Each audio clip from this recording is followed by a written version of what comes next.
Bonjour à tous, j'espère que vous allez bien, c'est Morgane.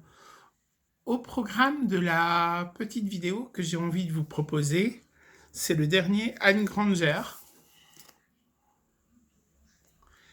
qui s'appelle L'orpheline de Salzburg. Je vous avais parlé de Jessica Fallon à travers son premier roman, L'assassin du train. On va parler de deuxième tome qui est sorti en livre de poche.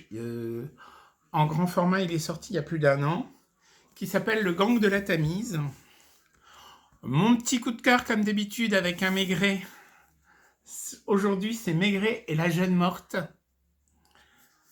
Je vous raconterai une petite anecdote sur l'histoire de la série par rapport à moi.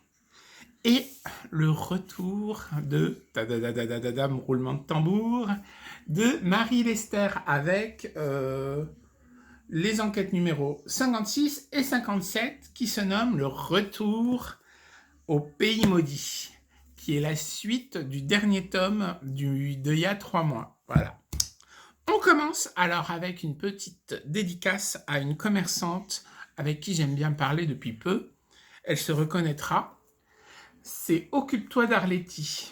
Alors c'est un polar historique qui mélange évidemment des personnages réels avec des personnages de fiction. Pour une fois, il n'y en a qu'un seul personnage de fiction. On se pose la question qui envoie à Arletty sur le seuil de sa porte des cercueils en papier et des menaces de mort. Parce que figurez-vous que pendant la guerre, Arletty est sorti avec un colonel allemand, vous devez connaître l'histoire, et l'attaché de presse d'Arletty engage un détective privé qui est complètement inventé par l'auteur, Jean-Pierre Ludovic, et s'enchaîne une aventure extraordinaire à travers la Deuxième Guerre mondiale, le Paris de la Deuxième Guerre mondiale, le Paris nocturne surtout. Alors, l'orpheline de Salisbury, excusez-moi, est le dernier livre d'Anne Grangier.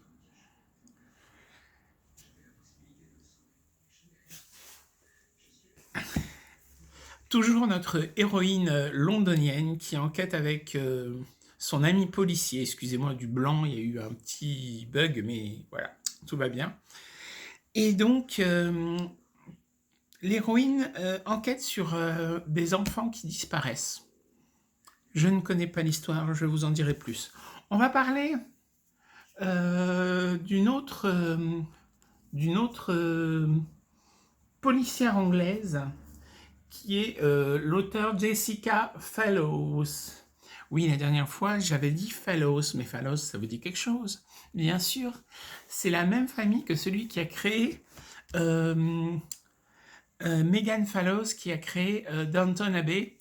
Et le gang de la Tamise, je l'attendais depuis quelques mois, et on me l'a offert le mois dernier, et c'est génial. Mon coup de cœur, pouf pouf, c'est Simenon comme d'habitude, et cette fois-ci c'est Simenon et la jeune morte.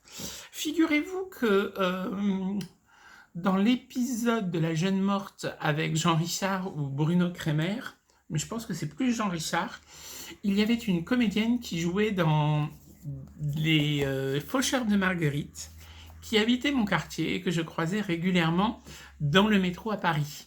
Et je suis tombé fou amoureux de cette comédienne, artistiquement parlant bien sûr.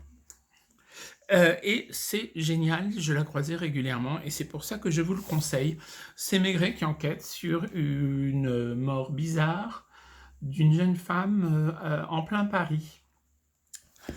Roulement de tambour, mon héroïne préférée, qui n'existe pas bien sûr, et mon auteur préféré, Jean Fayard, a sorti ces 2 derniers tomes des enquêtes de Marie Lester, Retour au pays maudit. Dans l'épisode précédent, elle enquête sur le site qui existe des Landes. Et là, c'est la suite un peu de cette histoire, donc voilà. Moi, ce que je vous propose, c'est de revenir dans quelques temps avec 3 DVD de 3 séries des années 80 et 79-80 qui m'ont le plus plu dans mon enfance. Il y aura L'île aux 30 cercueils, il y aura Les 400 coups de Virginie Et il y aura une autre, mais qui sait? Je ne dis pas plus. À bientôt pour une nouvelle vidéo sur Ma Génération Morgane, mon groupe, Agatha Christie et les autres, Maigret et les autres, pardon, mon groupe, et sur ma page YouTube. Bisous bisous à vous.